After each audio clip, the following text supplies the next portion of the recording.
आरक्षण का फायदा नहीं मिलना चाहिए, क्योंकि सुप्रीम कोर्ट ने आज एक इससे जुड़ा एक फैसला दिया। हमारे साथ हैं आज़ाद समाज पार्टी के राष्ट्रीय अध्यक्ष और लोकसभा सांसद चंद्रशेखर आज़ाद। आज़ाद जी, सुप्रीम कोर्ट कह रही है कि SC और ST वर्ग में उप वर्गीकरण होना चाहिए, सब क्लासिफिकेशन होना चाहिए। जिनको मिल गया उनको फायदा क्या वंचित रखा जा सकता है, इस पर विचार होना चाहिए। हाँ, इसके लिए फिर आंकड़े जुटाने की जरूरत है, किनको मिल गया किनको नहीं मिला, उसके लिए जातिगत जनगणना की जरूरत है। साथ साथ जो है इस फैसले को देने वाले जजों में कितने SC/ST के हैं इसकी जानकारी करना बहुत जरूरी है, क्योंकि SC/ST के दर्द को SC/ST से बेहतर कोई नहीं समझ सकता, क्योंकि वो झेलता है। एक आदमी दूर से बैठ के किसी दर्द को महसूस करता है, एक आदमी उसको झेल के आता है।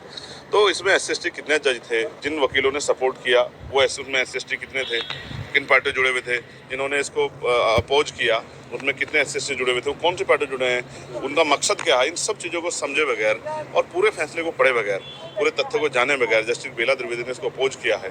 मैं नहीं कर रहा हूँ, जस्टिस बेला द्विवेदी ने किया, वो भी जो है सीनियर जज है हमारे यहाँ पे सुप्रीम कोर्ट में।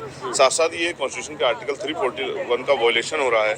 सब चीज़ों को ध्यान में रखते हुए, और जो पहले होता आया, मेरी सुप्रीम कोर्ट का मैं बड़ा सम्मान करता हूँ, लेकिन मैं महसूस करता हूँ कि जो SC/ST को मिला है, क्या उसकी मॉनिटरिंग कभी हुई है? देखिए, स्पेशल कंपोनेंट प्लान का पैसा 14,000 से 14,732 करोड़ रुपए कर्नाटक में लगा दिया गया, अन्य जो गारंटी दी थी उनमें, और यहाँ 95 करोड़ रुपए लगा दिया गया मध्य प्रदेश में पशुओं जानवरों के ऊपर। सवाल ये है कि SC/ST के हितों की मॉनिटरिंग सुप्रीम कोर्ट करता है?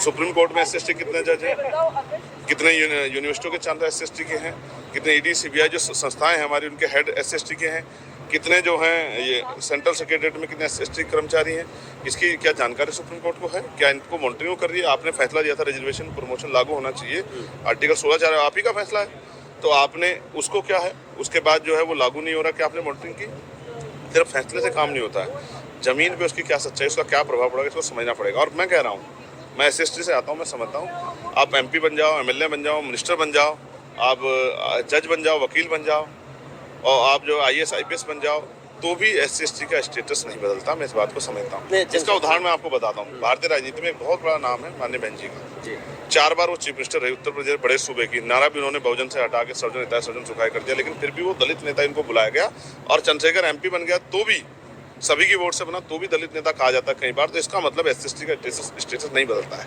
और बहुत सारी चीज़ें अगर आर्थिक आधार पर आप मजबूत करना चाहते हो, तो मैंने एक पॉलिसी बताई थी अभी कि 1 करोड़ रुपए 10 करोड़ परिवार चिन्हित करो SC/ST OBC के, और उनको 1 करोड़ रुपए सालाना का जो है लाभ दो। ये उनके बजट जो उनका 25% जो उनकी जनसंख्या उसके आधार पर बजट का जो है ये 20% भी नहीं बैठता। तो हर साल जो है एक योजना में कम से कम 10 करोड़ परिवार अपने पैरों पे खड़े हो जाएंगे, गरीबी रेखा से ऊपर आ जाएंगे।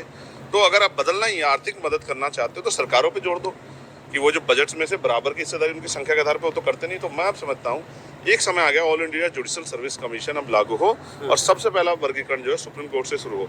साथ साथ कुछ ही परिवारों का कब्जा नहीं रहना चाहिए।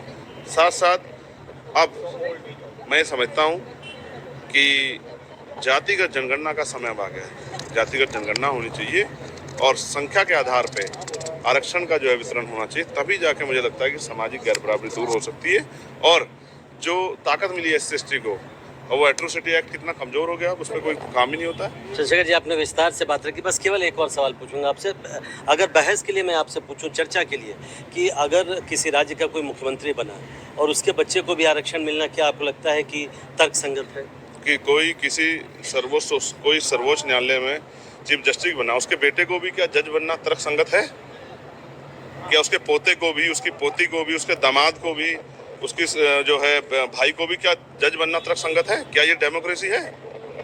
मैं फिर आपसे कहूंगा, जो लोग सक्षम हो गए हैं वो तो स्वतः इस बात को डिनाई कर देते हैं, लेकिन जो हासे पड़े NFS जो हो रहा है, क्या सरकार और सुप्रीम कोर्ट जवाब दे सकती है? NFS का मतलब क्या? Not for suitable.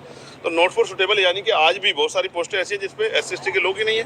क्या अगर इस तरह के आंकड़े जुटा के जो पद रिक्त रह जाएंगे, जो आप वर्गीकरण करना चाहते हैं, कि आप उनको SC/ST भरेंगे? तो अभी तो बहुत सब चीज़ें हैं, इस पे कानून बनेंगे, बहुत सब चीज़ें आएंगी। तो सुप्रीम कोर्ट ऑर्डर दिया है, अभी इसको जो है इम्प्लीमेंट होना है। अभी इसके लिए जातिगत जनगणना की जरूरत है, आंकड़ों की जरूरत है, बहुत कुछ है। लेकिन कहीं ये डिवाइड एंड रूल तो नहीं है कि SC/ST की जो एकता 2018 में बनी है 2 अप्रैल 2018 को, क्या उसको तोड़ने का प्रयास तो नहीं है? और जब जिस तरह निजीकरण हुआ है भाई, जिस तरह से जो है लेटरल एंट्री सुविधा हुई है, सब आप इसको जानने के लिए, जैसे आपने मुख्यमंत्री का उदाहरण दिया, मैं आपको छोटा उदाहरण देता हूँ। सफाई कर्मचारी की नौकरी वो भी पक्की नहीं है, वहाँ जो है संविदा है, वहाँ ठेकेदारी है, वहाँ उसके अलावा जो है 7,000, 11,000, 12,000 पे काम करना पड़ता है, मेला उठाना पड़ता है।